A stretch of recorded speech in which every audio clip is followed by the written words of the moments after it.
Well, I look at the mainstream, and like I said, you kind of hit the nail on the head there with, get in shape in 3 weeks, or, just do this for 5 minutes a day. And I kind of cringe when I see that, because I'm like, who the hell is going to, you're not going to get in shape 10 minutes a day. Like, yeah, you know what? If you're 80 years old and you did 10 minutes of work every day, yeah, you're going to be in a lot better shape because you're 80 years old.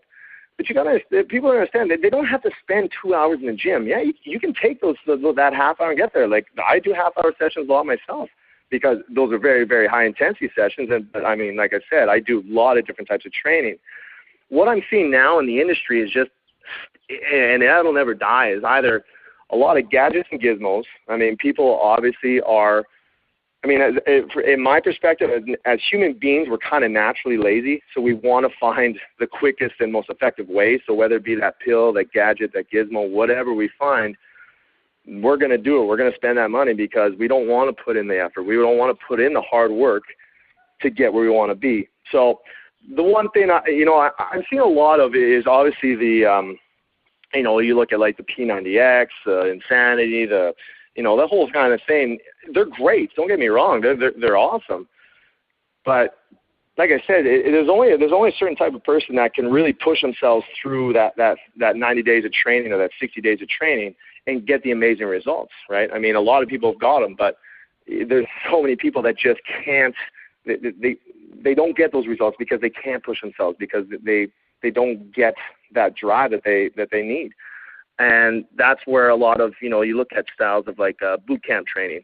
What I do with a lot of my clients are boot camps, but the reason that so many of my clients get so many results is because it's that group atmosphere. And what I've found is that people love working out with other people, because they get pushed, right? They'll see that they'll always pick that one person in there that's a little bit more fit than them, or a little bit more quicker than them, and they subliminally challenge that person. They try and keep up with that person that whole time. And I've seen it specifically in my own gym, and the girls, they love it. All and the guys, they challenge each other, and that's what grows, right? So the group style of training is becoming a lot bigger. I mean, you look at stuff like CrossFit and whatnot.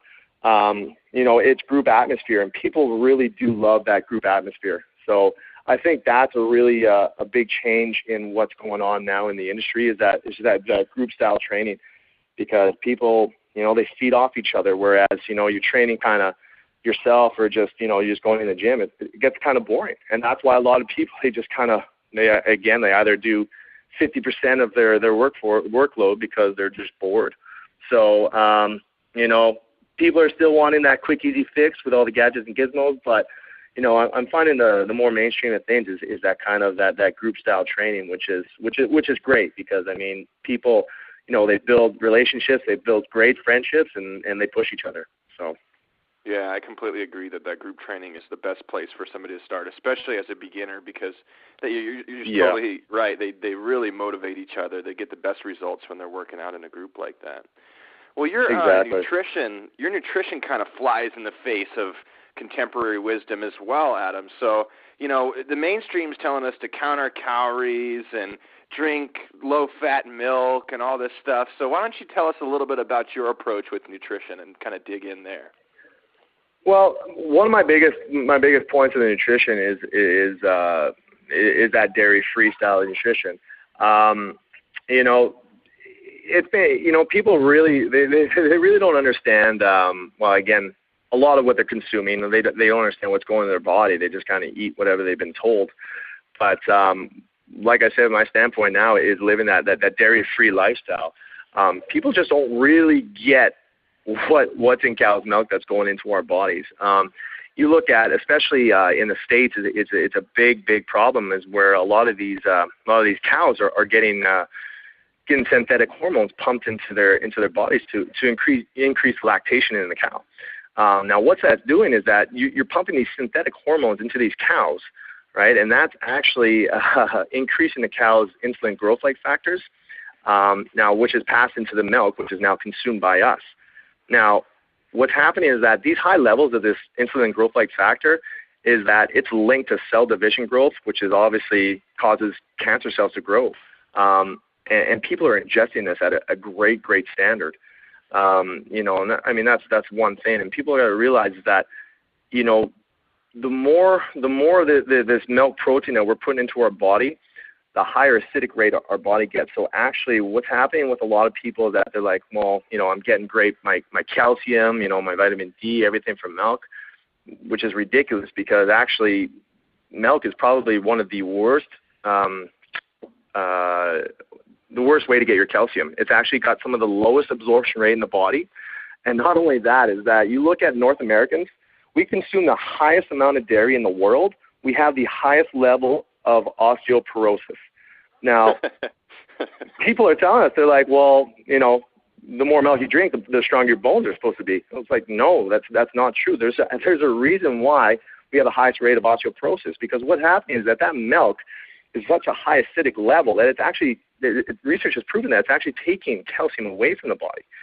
So people, and that's what everyone always asks me. They're like, well, if I don't eat dairy, where am I supposed to get my calcium? And it baffles me that again, we're kind of brainwashed to think that milk is this nature's health food, this nature's golden food. Well, it's the worst. You look at, let's say calcium absorption in milk is about 32% in the body. You look at kale, the absorption rate of calcium in kale is about 76%. That just justifies right there. And that's just the tip of the iceberg. There's a lot of stuff about dairy that people just don't understand, but that's just, like I said, that's the tip of the iceberg. So what I tell people, like I said earlier, is, first and foremost, cut out all dairy. So that means milk, yogurt, cheese, anything that has any kind of dairy in it. And a lot of these people, they're pumping all these protein shakes into their bodies, again, that muscle mass. That's great and all, but you got to understand that whey or casein, that's dairy. That comes out of cows. So you are still ingesting a lot of dairy. And you look at how many shakes people drink when they're working out. They'll do sometimes 2 or 3 shakes a day.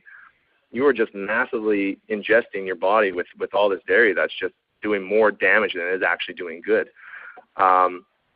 So again, like I get my clients on a lot of whole foods, a lot of green leafy vegetables is a big one, because again, that's got so much dense nutrients in there and vitamins. Again, doing animal proteins, but obviously not at a high standard, and as much as you can, trying to be organic and grass-fed beef or grass-fed chickens, because that's going to carry the lowest amount of chemicals in that meat. Same thing with fruits. You're still, again, eating those fruits. Again, try and stay organic as much as possible because of all the pesticides. I get that, going that more healthy organic route is a little bit more costly, but at the same time, you look at what's your health worth to you. You're spending an extra few dollars on some fruits and vegetables, and you're saving yourself a lot of sickness and a lot of grief with your body down the road. So, like I said, you're still just eating natural, like we did when, we were hunter and gatherers. It was plants, fruits, and vegetables, and meat when they caught it. So that's kind of what I train my clients to eat, and obviously just go completely dairy free. Awesome. So it sounds like you kind of use dairy free as like the introduction, the buy-in to just kind of a general healthy food, eat real food lifestyle. Is that right? 100%. Yeah, that's a great way to go. And I got to ask you while I have you on the call, what's your take on if you can get your hands on, like grass-fed raw dairy products? What's your take on that? My take on that is that it's a better choice, but you got to look at it this way. We're the only other mammal in the world that drinks from another mammal. Why would we? You don't see us drinking cat milk or giraffe milk or whatever, any other animal. Why is it okay for us to drink a cow's milk? Cows don't eat any other animal's milk. They don't go and, try and find a rhino's milk and drink that, right? They just eat grass, right? And calves are only meant to drink their own cow's milk, just like humans, just like any other animal out there. We are genetically born to eat the milk of our mother. That's it. No other animal. So yeah, you're still going to be a bit better eating the organic grass-fed cows, but nonetheless, you got to understand that you're still ingesting a lot of crap. This might be a little kind of gross for people to realize, but you look at actually what's in milk. I don't know the exact number, but we're talking millions of cells of blood and pus is what you're ingesting. If we're going to get to the nitty-gritty of it, and that really, people look at it, that's what they're consuming, whether it be an organic cow or not. you're still ingesting a lot of crap in your body that, again, we're just not naturally supposed to drink, right? I mean, you looked at cavemen back in the day. They didn't run after a saber-toothed tiger and milk it and drink its milk. They didn't have cows. They weren't they weren't doing that. They just weren't, right? So it's just been, like I said, instilled in our minds since, I think it's like 1940 something. I mean, even way before that milk was, like I said, it's the golden ticket food. So right. It's I would say we talked about. Yeah. Go ahead. I would say.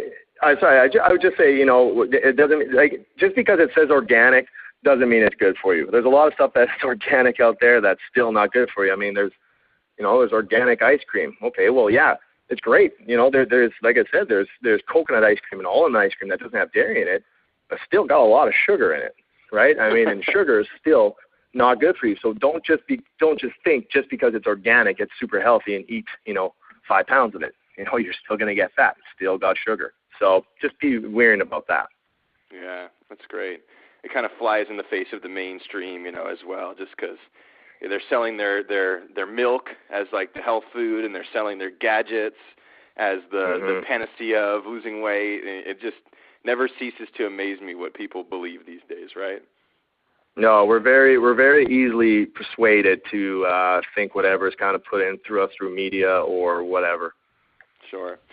Well, before we get off the call, Adam, do you have any kind of final words? I'd really like to get just like what do you do to just stay successful? I'm talking about in your training, in your life, in your business, and everything. What do you do? Any secrets you have to help us just stay successful?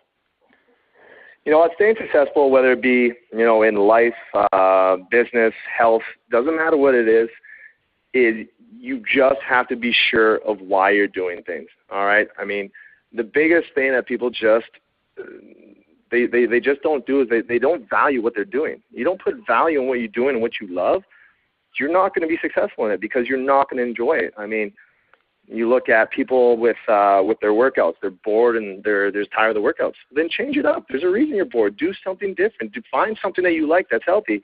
You don't have to be in there always lifting weights and stuff. Go out. Go hiking. Go find something that you love to do.